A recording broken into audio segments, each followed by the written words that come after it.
AR nung placements nyo. So, nakakaduda na bakit na kay Mr. Garcia yung copy.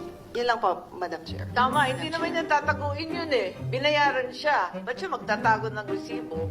Yes, Madam Chair. Nagbayad ng may resibo, di ba? Hindi niya po itatago. We already spoke with Mr. Garcia and he told us that he will submit the invoice for the 55 million. That represents only for the 2 weeks TV ad campaign. For the information of the members, we actually invited Greg Garcia through PIRMA to attend and help us clarify the situation.